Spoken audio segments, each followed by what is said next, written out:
I was living alone in a small rental house just outside town when this happened. It was a one-story place at the end of a short dead-end road. There were only 5 houses on the street, and at night, it was usually quiet. I worked from home doing freelance graphic design, so most days I didn't leave unless I had to get groceries. I didn't get visitors often. My friends usually texted before coming over. That's why the first knock stood out. It was around 8:45 at night on a Thursday. I was in the living room watching TV when I heard 4 firm knocks on the front door. I muted the TV and waited, thinking maybe I imagined it. Then there were 2 more knocks. I got up and walked to the door. There's a small peephole in the center of it. When I looked through, I saw a man standing on my porch holding a medium-sized cardboard box. He was wearing a dark jacket and a baseball cap. He looked normal, maybe mid-30s. I opened the door but kept the chain on. He immediately said that he had a delivery that required a signature. He read a name off a small handheld device. It wasn't my name. It wasn't even close. I told him he had the wrong address. He looked down at the box, then at the device, then back at me. He read the address out loud. It was my exact address. I told him no one by that name lived here. He stared at me for a second longer than necessary. Then he said he must have been given the wrong information and would take it back to the truck. I watched him walk back down my driveway. I expected to see a delivery van or at least a car parked somewhere nearby, but there was nothing. He walked past my mailbox and turned the corner at the end of the street. I didn't see where he went. I shut the door and locked it. I told myself it was just a small company delivery or maybe a contractor driver without a marked vehicle. The next night, at almost the exact same time, there were 3 knocks again. This time I didn't open the door right away. I went to the peephole first. It was the same man with the same jacket and box. I didn't open the door. I just spoke through it and told him he already came by and that no one with that name lived here. He didn't answer right away. Then he said he just needed a signature and that the system showed the package had to be delivered tonight. I told him I wasn't signing for someone I didn't know. There was a long pause. Then he said okay and stepped back from the door. I stayed at the peephole. Instead of walking away right away, he stood at the edge of the porch looking at the house. He slowly turned his head toward my front windows, then toward the side of the house, then back at the door. After about 15 seconds, he finally walked down the driveway. Again, I saw no vehicle. That's when it started to feel wrong. On the 3rd night, there was no knock. I actually felt relieved. I thought maybe he figured out the mistake. I even joked to myself about how weird it would have been if he showed up again. On the 4th night, I was in the kitchen washing dishes around 9 p.m. when I heard 4 knocks. It wasn't on the front door. It was on the side of the house near the dining room window. I slowly walked into the dining room and looked toward the window, but no one was there. Then there were 4 more knocks at the front door. I went to the peephole, and it was him again. But this time he wasn't holding a box. His hands were empty. I didn't say anything, and he knocked again. Then he stepped back and looked directly at the peephole.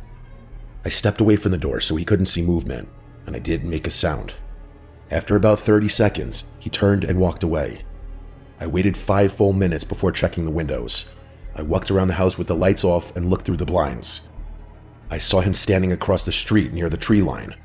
He was just standing there facing my house. After maybe a minute, he walked off into the darkness. I relocked every window and door again, even though they were already locked. The next day, I called the local police non-emergency line and explained what had been happening.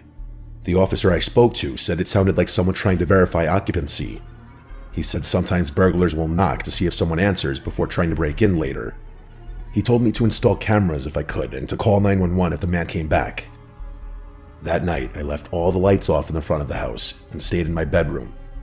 Around 8:45, right on time, there were 4 knocks. I didn't respond at all. After a few seconds, 4 more. Then silence. I waited about a minute, then I heard something else. A soft thud against the back of my house, and then another. I realized it sounded like someone testing the back door. I grabbed my phone and quietly walked into the hallway. I could hear the back door knob turning slowly, and then stopping, and then turning again. I called 911 like I was instructed and whispered that someone was trying to get into my house. While I was on the phone, the knocking started again at the front door. The dispatcher told me officers were on the way. The back doorknob kept turning. There was more than one person. Then I heard the sound of something metal scraping lightly against the doorframe. After about 30 seconds, everything stopped. Even as it was totally silent though, I stayed on the phone until the police arrived. When they searched the outside of the house, they found fresh pry marks on the back door near the handle. The officer told me if I hadn't been home, the door likely would have been forced open. They drove around but didn't find anyone suspicious. The next night, I stayed at my brother's apartment across town. I didn't tell anyone on social media or anything that I wasn't home. I just left. Around 9 p.m., my phone rang. It was my neighbor from 2 houses down. She said there was someone standing on my porch knocking repeatedly. She said he had been there for at least 5 minutes. She asked if I was home. I told her no and asked if he had a vehicle. She said she didn't see one. I told her to call the police. Officers arrived and questioned him. Later that night, an officer called me and said the man claimed he was trying to deliver a package, but he misplaced it. He had no company ID and no marked vehicle. They warned him to stay away from the property. 2 days later, police arrested him in a nearby neighborhood after he was caught attempting to break into a house where the owner was out of town. In his car, they found multiple empty cardboard boxes and a small handheld scanner that wasn't connected to any real delivery company. During questioning, he admitted he would knock with a fake package first. If someone answered, he would leave and mark the house as occupied. If no one answered after multiple attempts, he would come back later and force entry. He told detectives that sometimes he would knock several nights in a row to see if the pattern changed. If lights were on one night and off the next, he assumed the house was empty. Hearing that made me realize how close I was to not being home that first week. If I had ignored the door on one of those early nights, he probably would have come back later expecting no one inside. I moved out of that house 3 months later when my lease ended. I still don't answer the door at night unless I know exactly who's coming over. If someone knocks unexpectedly, I stay quiet and check cameras first. And if anyone ever shows up with a package that has my address but not my name, I don't even go near the door anymore.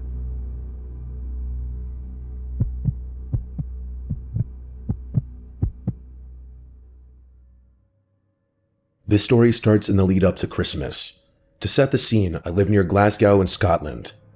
I stay with my parents, siblings, cats, and dogs. We're a close-knit family and often spend nights together in the living room watching TV, playing games, and catching up on our lives. At the time of this story, I was 16 turning 17. I was in high school, but getting closer to leaving and starting my education outside of it. In the days leading up to Christmas, during one of those late nights together, we were watching A Christmas Carol. We often have movie nights around Christmas, and it's one of my favorite things about that time of year. During the movie, we heard a knock at the door. This wasn't unusual, so we didn't think much of it. My mom got up to answer it, but nobody was there. The street was empty. Our garden wrapped from the front of the house around to the back, so she checked along the side of the house too, but there was nobody there either. She came back inside, and we resumed the movie. A few days later, I was sitting at the living room table doing exam work when I heard another knock. I paused my work and went to answer the door, but again, nobody was there. We assumed it was probably neighborhood kids playing a prank. Where I'm from, kids sometimes get bored and cause trouble instead of finding something better to do. In Scotland, there's a game called Chappie, where kids knock on someone's door and run away laughing. It's stupid, but as a kid, the adrenaline rush of someone opening the door to nobody there can be weirdly fun. We have a family group chat where we keep each other updated on things, and throughout that week, several family members mentioned experiencing the same thing. The one that stood out the most was something my dad experienced. At the time, my dad usually stayed up later than everyone else, either playing Xbox or watching shows once the house was quiet. One night around 11:30, when the street was silent and all the kids would have been inside, he heard a very quiet knock. He was confused because of the time. He checked through the peephole before opening the door, but he saw nobody. He slowly unlocked and opened the door to look outside. Again, nobody was there, just a quiet, empty street. He locked the door and came upstairs to ask if anyone had heard it, but because the knock was so quiet, nobody else had. This started to unsettle us because it had been happening repeatedly. Nobody had ever seen or heard anyone outside except for the knocking itself. Usually when kids do this, you hear them laughing or running away. This felt different. Christmas Day is when everything escalated. We spent the day with family, opening presents, sharing gifts, watching movies, playing games, and eating way too much food. It was a great day. Later that night, I felt sick from eating so much, which I always do Christmas, so I went upstairs to lie down. I ended up dozing off and woke up hours later. When I checked my phone, it said 2:01 a.m. Everyone else was in bed and the house was completely silent. I knew I wouldn't be able to fall back asleep because once I woke up, it's hard for me to sleep again no matter what time it is. I stayed on my phone in the dark scrolling social media instead of turning the TV on, watching Christmas present haul videos and messaging friends who were still awake. It's normal during Christmas break when there's no school or responsibilities and you try to enjoy the freedom before going back to exams and routines. After a while, I heard a faint knock. I wasn't sure if it came from my door, my window, or if I imagined it. I sat up straight in bed, staring into the dark room with my heart racing. I didn't want to move. I knew nobody should be outside at that time on Christmas night. I didn't know if the past few weeks were just getting into my head, or if someone was actually inside the house. My room is on the second floor, so someone being at my window would be very unlikely. After what felt like forever, I finally worked up the courage to open my bedroom door. As I did, I heard what sounded like footsteps coming up the stairs. My brain immediately assumed it was my dad coming up to bed after staying up late like he usually did. I stepped into view of the staircase to tell him I was still awake and heard the knocking again. That's when I realized it wasn't my dad. It was a man I'd never seen before. I immediately felt sick when I saw him. I wondered if this was the person behind all the knocking. He was already inside the house. He was staggering as he climbed the stairs and looked heavily intoxicated. I slowly backed into my room, luckily without him seeing me, and I quietly shut my door. I could hear him walking around and opening doors, going into each room one by one. I remember thinking it was only a matter of time before he reached mine. I completely froze and didn't know what to do. It felt like all my common sense disappeared. Eventually, I opened my door slightly and saw him coming out of my younger sister's room. That's when my brain finally kicked back into action. I ran to my parents' room and woke them up, telling them there was a man inside the house. My mom woke up instantly while my dad was still groggy.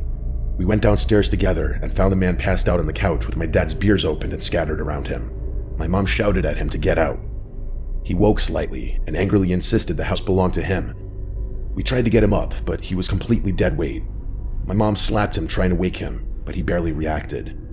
A few minutes later, my dad came fully downstairs, saw what was happening, and immediately took control of the situation. He shouted at the man that this was not his house and threatened him to leave. The man refused. My dad eventually had to physically lift him off the couch and drag him out the side door. He forced him outside and warned him not to come back before shutting the door. We thought it was finally over, but seconds later, glass suddenly shattered toward us. The man had punched through the window, sending broken glass inside. He pushed his face inside the broken glass like something out of The Shining while my dad went to call the police. The man started shouting aggressive threats, saying he now owned the house, that he knew what we looked like, and that he would return. Needless to say, we were all in shock. It was hard to believe someone would do something like this on Christmas night. Eventually, he left, and the police arrived. They took statements from all of us. Mine was the longest since I had seen him first. Not long after, the police left. Luckily, because it was the winter, it had snowed that night, which is actually rare where we live since we usually just get slush. There was a clear trail of blood leading down the street. Police followed it to a nearby playground where they found the man lying on the ground with blood and glass in his hands. They arrested him after, and later confirmed they believed he was the intruder. Our window was replaced the next morning. We told my siblings what had happened. Surprisingly, they slept through the whole thing, probably knocked out from all the Christmas food. Later, I got a restraining order against the man because of my age and the threats he made. He was fined for the damage and given community service instead of jail time. When police questioned him about the weeks of knocking at our door before the incident, he claimed he knew nothing about that and denied ever doing it. It turned out, he actually lived in our house years before we moved in. He claimed there was no bad intention and said he had simply drank too much while out with friends and accidentally went into the wrong house. Thankfully, nobody in our family was seriously hurt. The only injury was my mom bruising her wrist from slapping him while wearing bracelets. Apparently that hurts you more than the person you hit. To this day, we still have no explanation for the knocking that happened before that night. Even now, sometimes I feel like I hear a knock late at night. Maybe it's just in my head, or maybe it isn't. I guess I'll never know if it was him or someone else out there watching.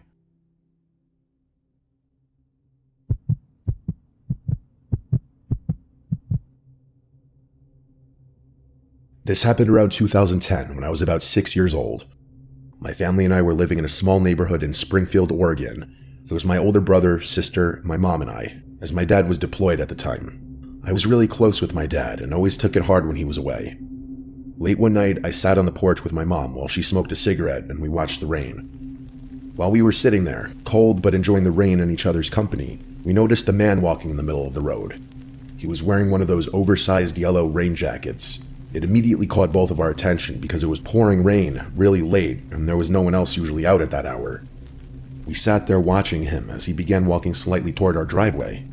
My mom stood up, grabbed my hand, put her cigarette out, and we watched as the man stopped walking right next to our garbage cans in our driveway. My mom turned to take us inside, and the man began yelling at us. I don't remember what he said, but I remember being so terrified as my mom rushed me inside.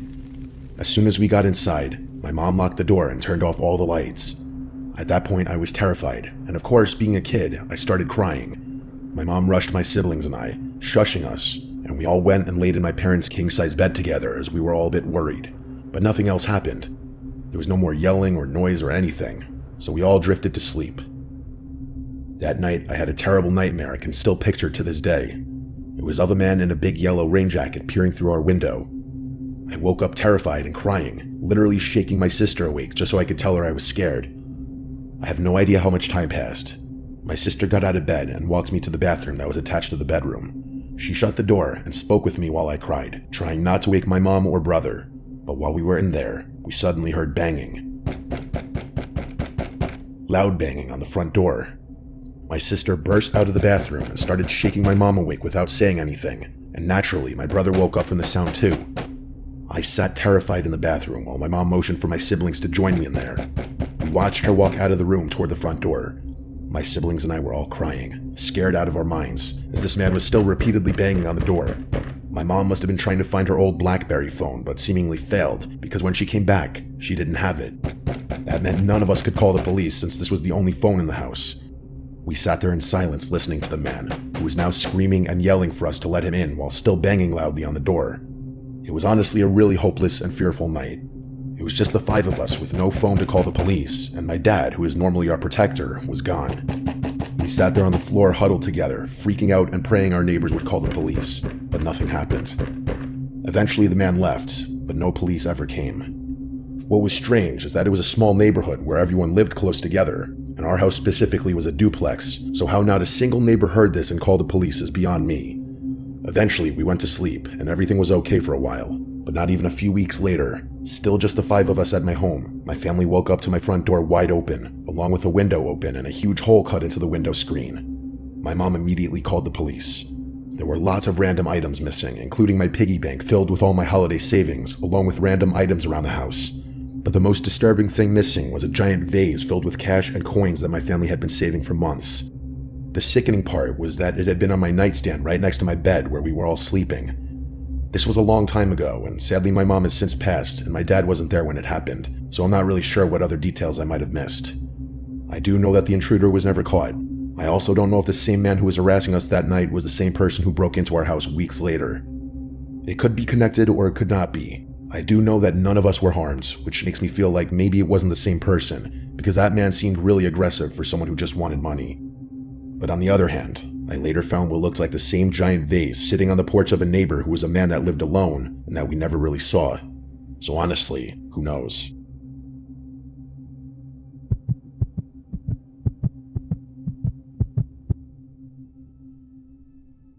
This happened to me almost 3 years ago, almost to the day, while I was in Idaho serving a full-time mission. The town that me and my companion, who I'll refer to as Spencer, were assigned to was quite small, so there wasn't always a lot for us to do, and on top of this, at the time, I was going through a rough patch. Things like self-esteem issues and having trouble sleeping, so as a result, we found it difficult to stay out all day doing work. One other thing about where we were assigned was that we were living in an actual house, albeit a tiny one. Usually we only ever get apartments, but I guess for this area, a house was the only option, probably because there were no apartments anywhere nearby. The layout of the house was fairly simple. As you walked through the front door, you entered the main room where our desks were, and immediately to your right was our bedroom. If you kept walking straight, you would walk through a large open doorway that led right into the kitchen. From there, to your right was the bathroom, and to your left was the laundry room, and that was it, besides one storage closet in the kitchen as well. One other detail was that although the house technically stood on its own lot, the landlord's house was right next door, and anytime we had problems with something, we could just walk over or call him. On this particular night, I was sitting in the living room at my desk on my phone with my chair turned to face the kitchen, and Spencer was sitting in the bedroom on his phone. It had gotten dark outside a couple of hours earlier, so we returned home and were just relaxing before we went to bed. In the middle of whatever I was doing, I heard a single knock come from the window above the sink. And because of the layout of the house, where this window was, you could basically see the whole living area where I was sitting. I looked up at the window for a few seconds, but only saw darkness. I went back to what I was doing and began to think that it must have just been a branch or something. There were large trees behind the house, but the more I thought about it, the more unlikely it seemed. None of the trees were close enough to the house to brush the window that way, and it wouldn't have made a knock sound like the one I heard. In the middle of having this thought, I heard another knock around the corner at the window in the laundry room. The full weight of what was happening was finally coming into focus, but my mind was still looking for an explanation that didn't conclude that someone was outside circling the house, stalking my companion and I. I started to tell Spencer what I had heard from the living room, but as I was, another knock came from the window in the living room, the one right next to me.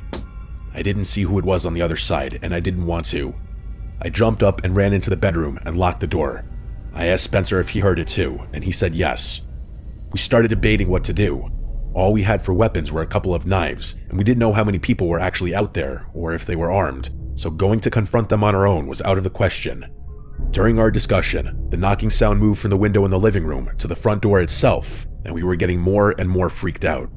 We briefly debated calling the police, but we were in the middle of nowhere, and it would take them forever to get out there to help us. Then Spencer remembered we had the landlord's number. He called him and began explaining the situation, and by this point, we hadn't heard a knock at the door for a couple of minutes or so, but I knew what that meant, and I was dreading it when it finally came. A knock at our bedroom window. The blinds were closed, so we couldn't see who it was, and they couldn't see us, but that did make me feel much better. Spencer told him someone was stalking the house, and he said he would be right out with a shotgun. We waited for another few minutes, anticipating another knock, but nothing happened until finally our landlord came to the door and announced himself. We asked him if he had seen anyone, and he said no, but that he saw a pickup truck speeding away as he approached the house.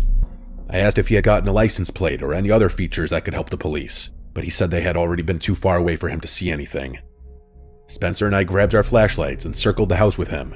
There were small patches of snow on the ground from a weather system that had come through a few days earlier, and in the snow, we saw footprints indeed circling the house, and as far as we could tell, there was only one set.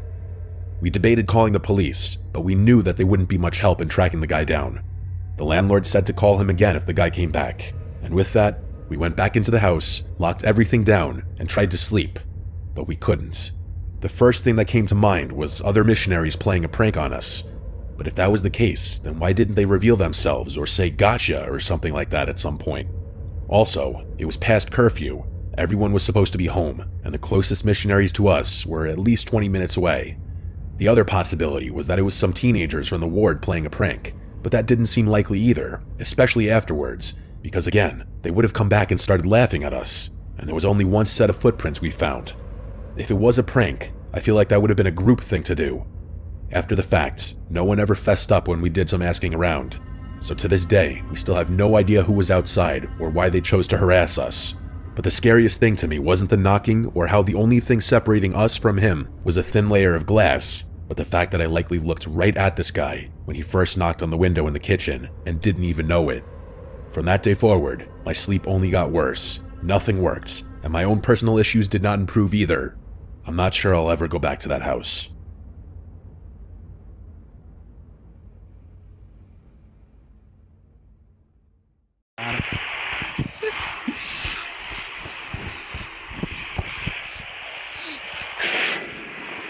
ਚੱਲ ਭਾਈ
Help!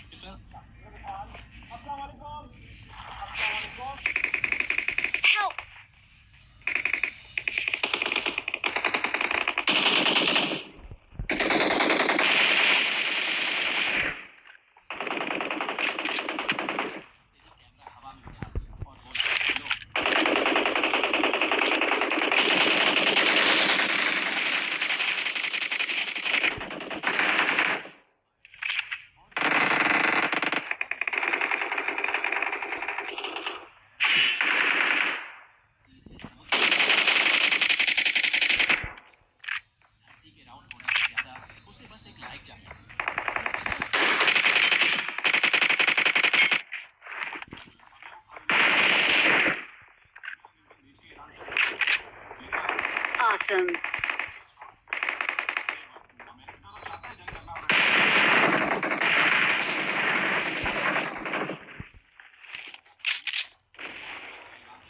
Don't give up. Please recall me. Still recall you. Let's go.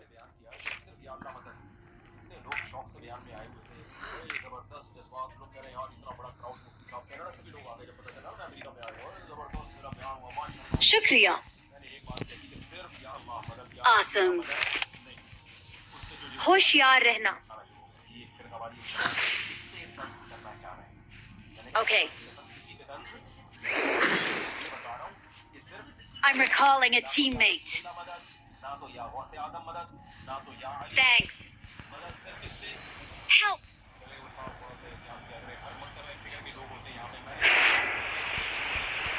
Shukriya.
I got supplies.